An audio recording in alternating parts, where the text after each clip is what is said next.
My name is Tamara, and I'm in the product marketing department at HERE Technologies, taking care of mobility, and I will be moderating this session. And yeah, let's get started. I'll give you a quick overview of what the session will be about. So we're moving a bit away from track and from what we talked about now, and we're now going a bit more towards the start and the end of the journey. So really going into transport hubs, and especially busy ones when we talk now. And with our panelists here, we will really look at the challenge we were currently facing, or every one of us has faced before, when you go into a busy transport hub and you don't really know where the platform is, where the toilets are, or where to find parking, and especially how to get from the parking to your platform. It's always a bit tricky to find this, and especially when you're new to a transport hub. But also from an operator perspective, maintenance is an issue. If you have to guide people or maintenance staff to where the issue is to solve it, it really requires a lot of effort, and a lot of time is wasted during these projects. So today we came together with SBB, Navis and HERE, and we did also some innovative work with those two cool companies. And we will be talking about how augmented reality can solve these issues and many, many more that I just mentioned. And yeah, so without further ado, again, let's get started. We do a quick introduction round with the panelists. And yeah, Victor, would you like to start? Yeah, of course. My name is Victor van Dinten. Good afternoon. I run the indoor parking and charging products for HERE. And that might sound a bit as an odd combination, but coming with our automotive background, as Karsten already explained earlier, we are extending the journey into the parking garages.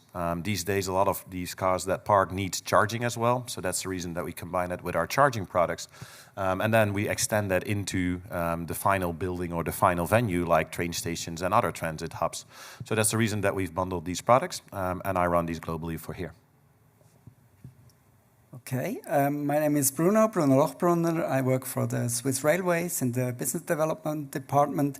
There I'm an intrapreneur. It sounds funny, but it's just a product manager or project manager for different projects like this indoor project with augmented reality. Before, I was 10 years in the real estate department, responsible for train station management. And there the project started with customer navigation, augmented reality in the train stations. And I'm Finn Boysen. I'm the CRO of Navis. Navis is a provider of indoor spatial intelligence, and yeah, short version. Oh, that's great. Perfect. So yeah, let's start with the panel. And we want to look a bit more at why are we doing this. And Bruno, this is more questions for you.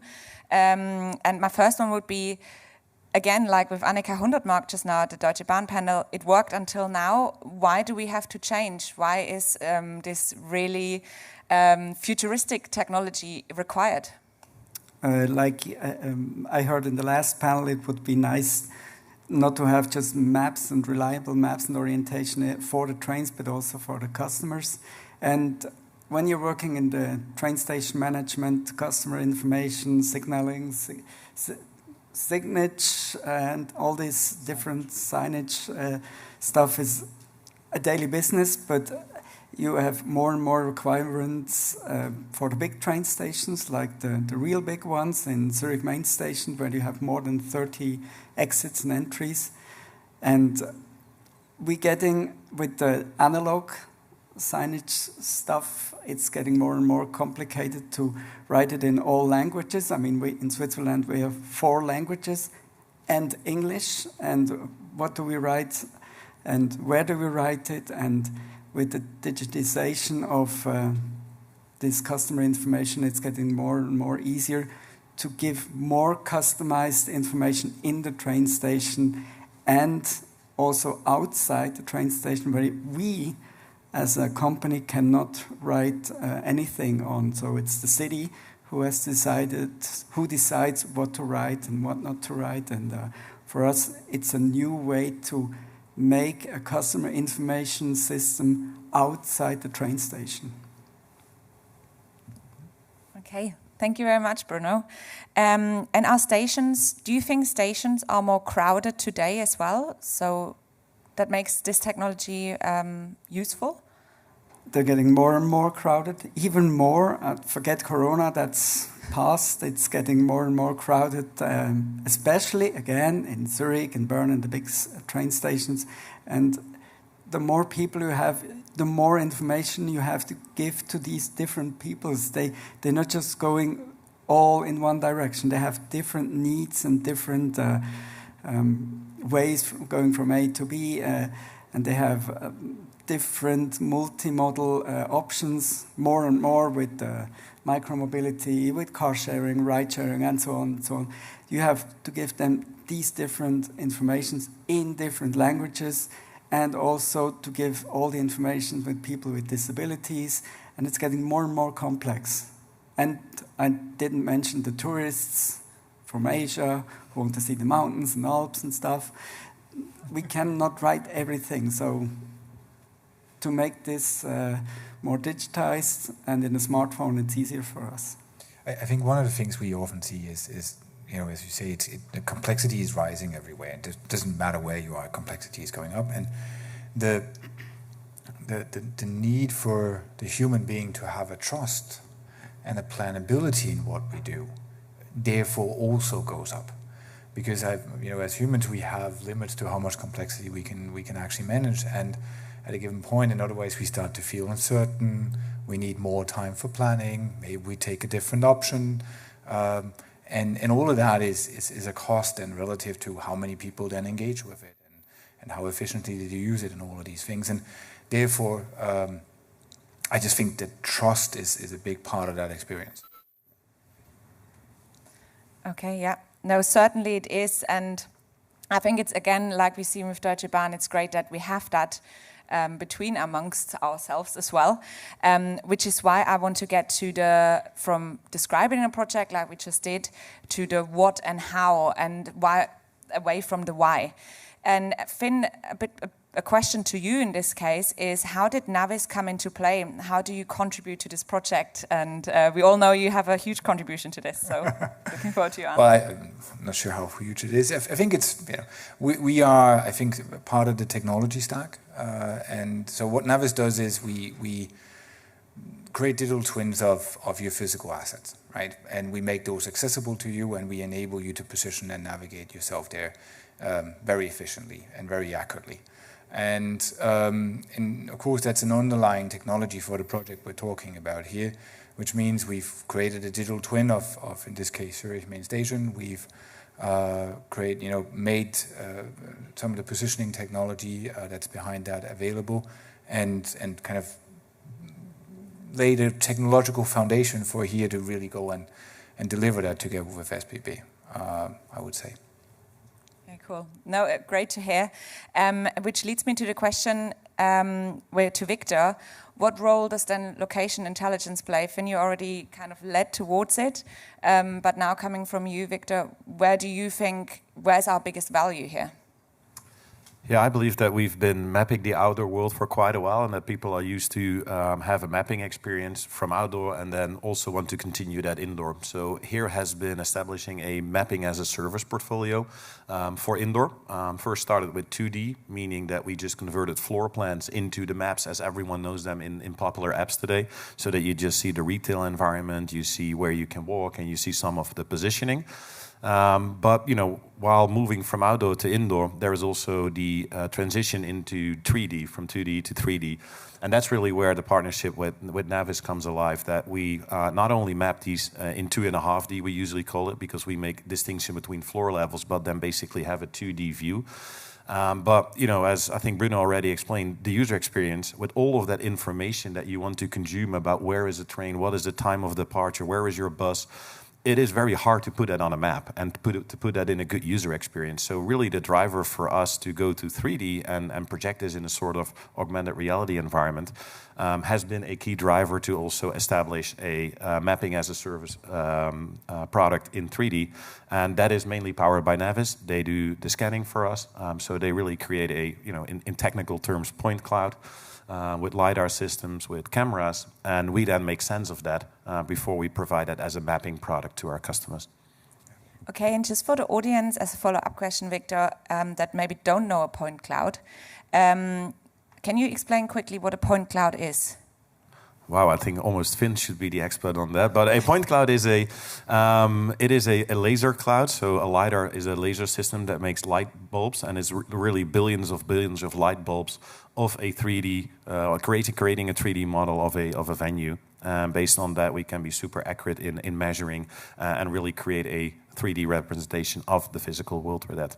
And here is not kind of new to LiDAR and imagery. Our true cars, and probably you've seen our cars or the TomTom or Google or Apple cars on the road.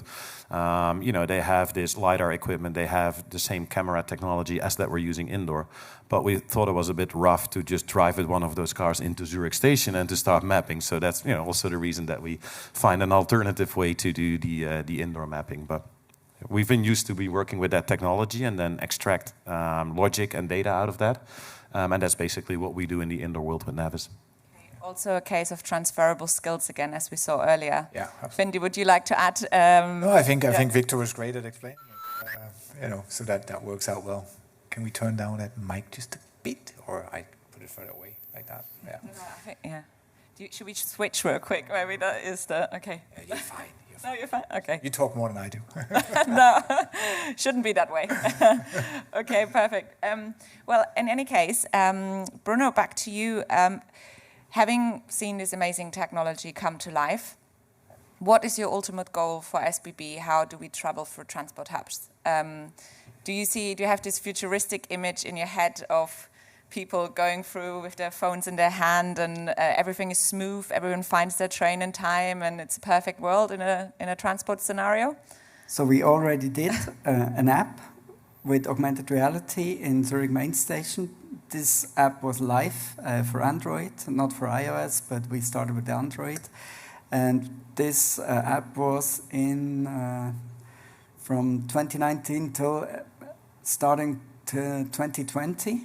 And the reviews were good. And now we are trying to implement augmented reality information systems in the big app. So the SBB Mobile, it's like the DB Navigator in Germany. Yeah, yes. So the big app.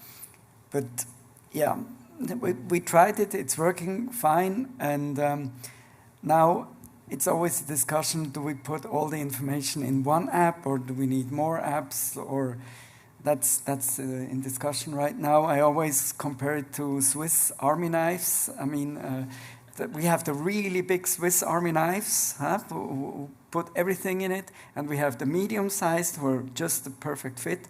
And guess which are the best sellers? It's not the big ones who have everything. It's the medium-sized, and for me, it's like an app. You have to have the perfect size, and customer information is always a point. Do we need a separate app for that, for the train stations or not? But we already tested that, but augmented reality, I think it just started. With the augmented reality on a smartphone, where everybody is going around on a train station like this, I don't know. It's just like, I thought it would be, right now we were thinking that you need orientation, yes, look it up, like this, but then you don't walk with the smartphone on it, you just put it down and then you walk, and if you're lost again, you try it again. But do you believe that the smartphone would be the best way to consume augmented reality, or do you think that the glasses, and I think Google has tried with Google Glasses before, but it was maybe a little bit too early? Yeah, they were too early. Do you remember Apple Newton? That was the smartphone in 1997. That was a total failure. So they waited 10 years and they found out that the iPhone is the better idea. So right now it's like Google Glass, 2012. Maybe in 2-3 years they come up with a better solution. And I really think this will be a huge step in augmented reality. But I don't think, that's just my view, a glass will not replace the smartphone, but will be an add-on, like a smartwatch. Yeah. You still have the smartphone, of course, as a core gadget that you can make the steering and all that stuff. And then you can buy a glass who's giving you information with different layers and so on. Like a smartwatch you have now, you can wear it for yourself, but you're more powerful when you have a smartwatch and an iPhone or a smartphone. I believe that would be the only feasible way of consuming AR in such busy transport hubs, because you just don't want to walk around with your phone or whatever.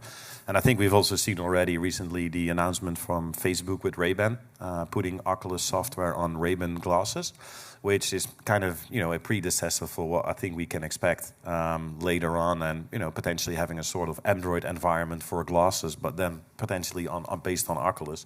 So I really think that will, go down that path, and what we see is a lot of links with the gaming industry as well. So we work closely together with companies like Unity and Unreal, where we create those 3D models from the real world, and then we put them in those gaming engines, because I think next generations will see that as a game and will consume all of that data more in a game environment, much rather than they look at a boring map. So I think there is a lot of evolution, but we truly believe that it all starts with capturing the reality in the right way and having the ability to constantly update that while changes occur. I think that the core point is inflection points, right? And kind of the Newton example is about inflection points, right? An inflection point is a point in time where the technology and the readiness and the needs from the market, the audience, kind of meet each other, right? And if we could all predict when that is, it'd be golden. In the day, that is a bit of an evolutionary process. Where technology and the needs need to work together continuously to kind of find that point in time. But I think one of the things we're seeing, and I liked a lot of the work that SPB has been doing here, is that actually we are now able to provide a digital twin at a detail level and at a precision where you can position yourself within 10 centimeters of where you are. We're able to make that available on a phone in a way that is intuitive, easy to use, where classically your grandma can use it, and we'll switch, and where it's really easy, and it actually helps to make my life easier. And I think once you reach that level, well, then you're closing in on that inflection level. Maybe we still need the Ray-Ban glasses with, to really then reach the scale.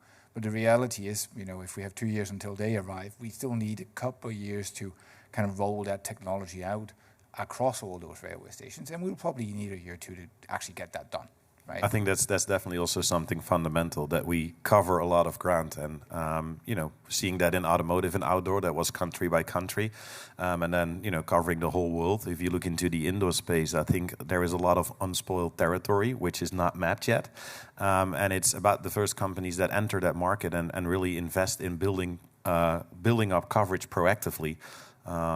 Before such a service can be rolled out for higher user adoption, I believe. So I think there's also something for us to, drive this market and make sure that we start capturing many, many more stations. Mm-hmm. Yeah, great. The future seems to be really here. So it reminds me of a famous Netflix series talking about these glasses, seeing everything in front of you, and it's really interesting. And finally seeing it in real life is cool to be part of that. Bruno, a question to you, and also then later to both of you.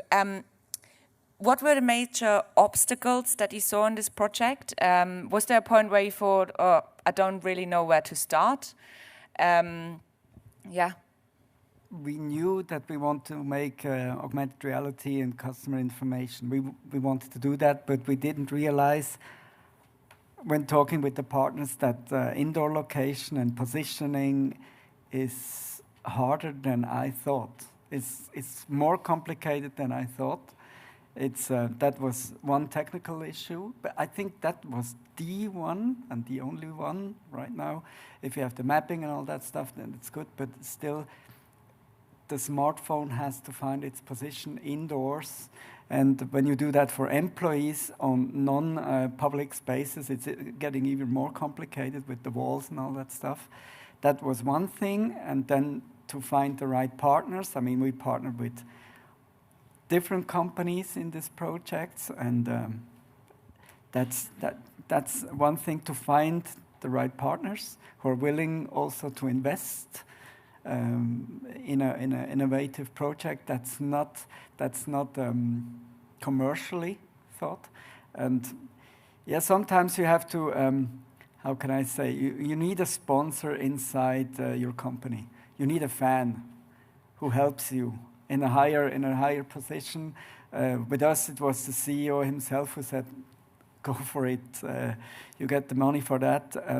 But you need a sponsor. If you don't have I see it again in other projects. If you don't have a fan and you have to persuade to tell all the time that it's going to be the future and all that stuff, it's difficult. Yeah, certainly. And also, Victor and Finn, where do you see, was there major, as Bruno just pointed out, it's not easy. And it's not something you walk around with the camera and you capture real quick a room and then off you go. What are the major obstacles for Navis in this project? You're doing this for a while now, but yeah.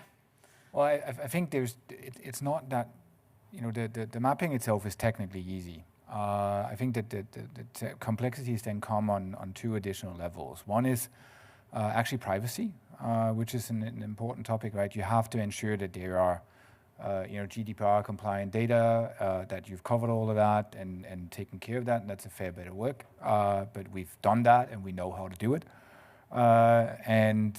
The second one is the positioning. Positioning in train stations is actually quite different. We know how to do that in, for example, productions environments, but the train stations, for some strange reason, have trains moving around. You kind of have to account for that and other kind of technical challenges around that. And I think we've solved the majority of those, so that we're now at a good level. So there were some technical challenges, as Bruno has pointed out. There's then organizational and time challenges of actually making that happen, right?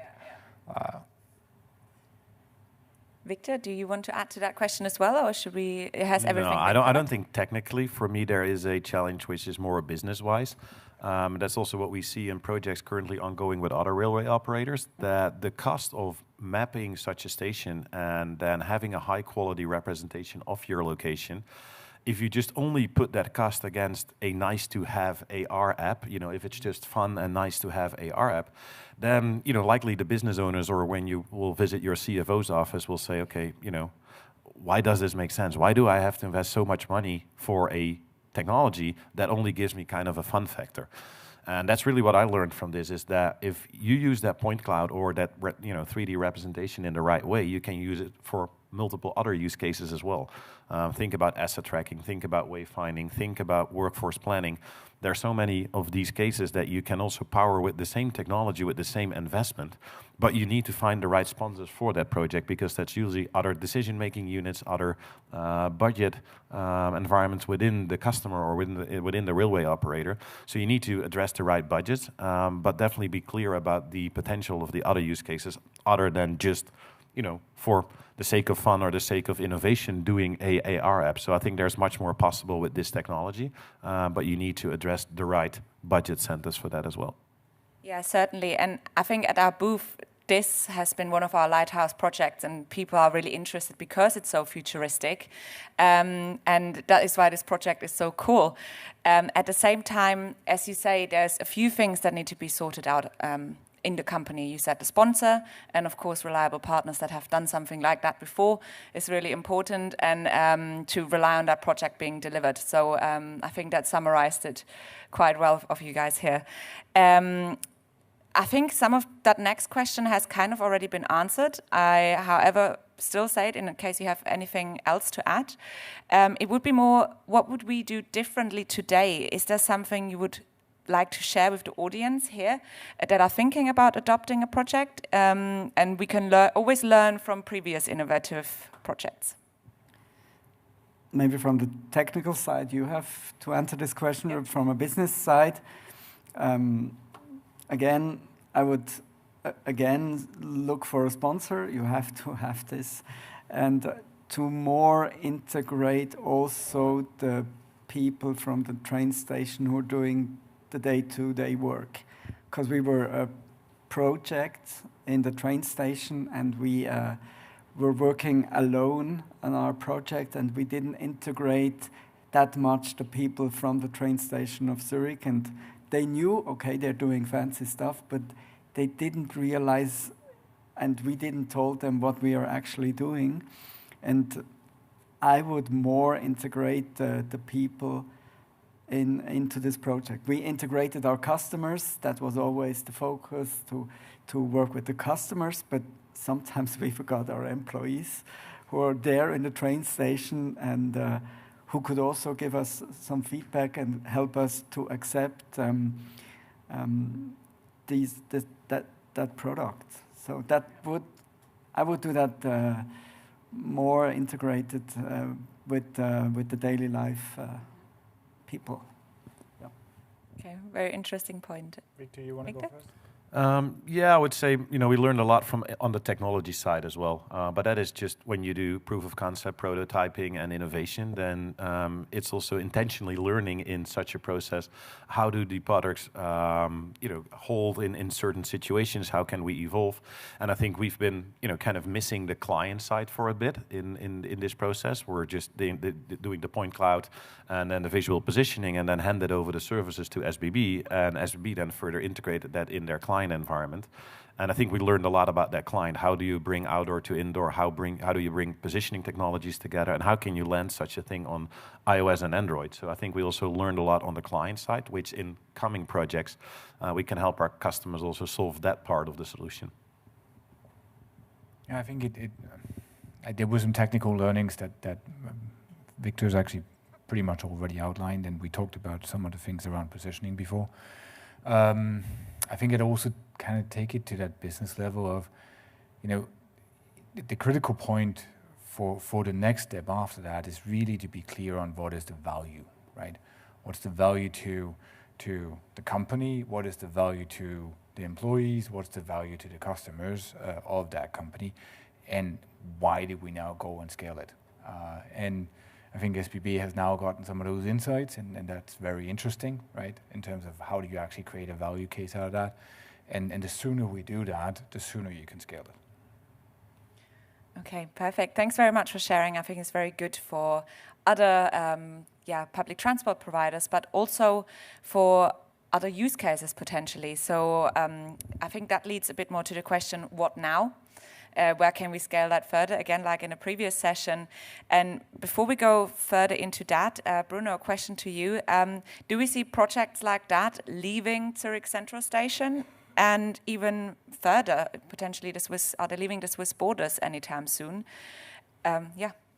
We had Zurich Main Station always as our playground because we think when we can handle Zurich Main Station, we can do every train station, and it's still like that.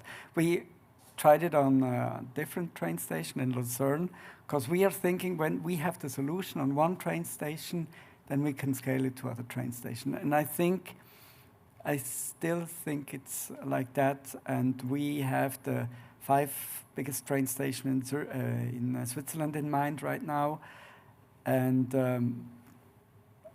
if that's working, maybe another company called DB has interest in doing that in Germany, and I think this will happen.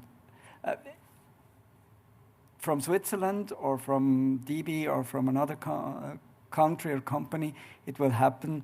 I don't know, but I have a project meeting now in November, and we're going to start again with the project Augmented Reality for employees, and I think this will happen. But I can't tell you when exactly. Yeah, no, of course, yes, that's how it is with things like that. But no, interesting to see that you also see it's going to scale in Switzerland, and that kind of shows commitment to this project, and I think that's nice to hear. I would like to open it up also to Finn and Victor a bit more, looking at what other use cases are there? Of course, there's not only transport stations we're looking at, there's airports, shopping centers, and anywhere else where people get lost. So I think there's multiple areas where we could look at. Yeah, absolutely. So what we are looking at together, one of the primary things we're looking at is parking, and really using this technology in parking, because there is a problem right now. If you drove here with your car, you were probably looking for parking, and your navigation brought you to the conference center, but not to the parking spot. Should it not bring you to the parking spot for your specific car, potentially for your EV car, in that parking garage? And how do you then actually enable that?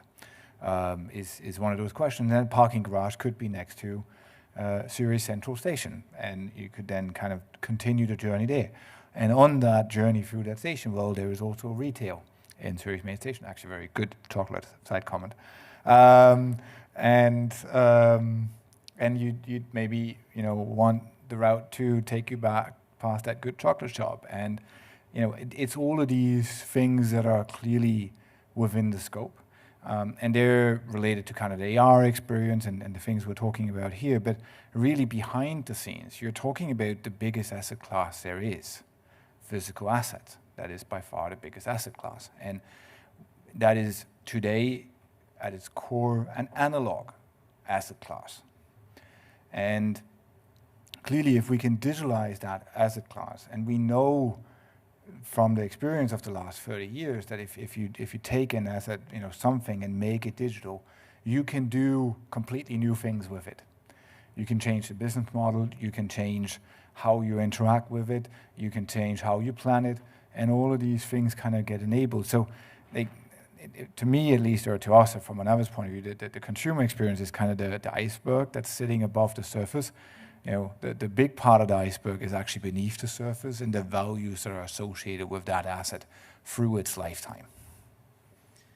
Okay, great. Victor, for you also a bit more going into, do you know what kind of, it's actually to all of you, I think, what does a location need to fulfill to be a perfect pilot? So you use Central Station Zurich as your playground, as you just mentioned, Bruno. But what is the best playgrounds? Where would you recommend some of of the audience? Where should they start if they want to get started with such a project? We just did a very fun thing in one of the parking garages that we have mapped. We made a first-person shooter game of that parking garage. So we're now walking virtually around, like you see on PlayStation or any other game console in one of our parking garages. But just to test out things. I think there is no kind of ideal spot. As here, we've been focusing on major transport hubs because that is really an extension of what we do in automotive, what we do in urban mobility. So that really fits our needs. So we will be investing in proactively building up coverage amongst airports, train stations, and parking garages. And that is very close to our automotive heritage. All of our customers are asking and begging us actually for indoor car park maps.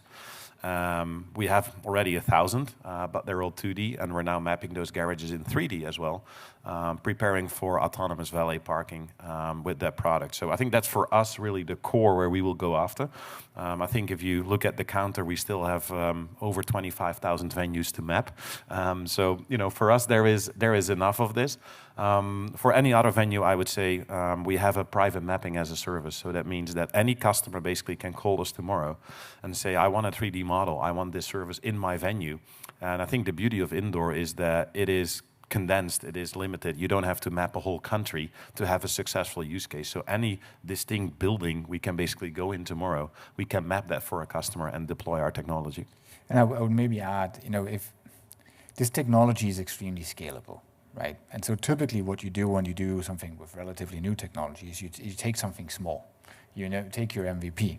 In Switzerland, it wouldn't be Zurich Central Station, it would be, not coming up with one right now, St. Gallen, one of the smaller ones. And you take that. But actually, I think for this type of technology, it is a bit the other way around because the technology itself is extremely scalable. There's no problem there. But the value case is higher the bigger the venue is. And the belief of everyone that you can actually scale it is higher for a pilot, the bigger the venue is.